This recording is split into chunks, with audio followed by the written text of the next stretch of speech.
Avanti.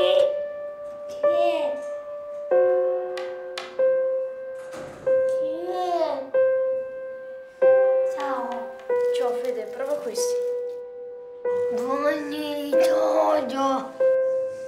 Buoni. Come fai a ricordarteli se li ho fatti ieri? Buoni Giorgio. Come fai a ricordarti di una cosa che non hai mai assaggiato? Buoni.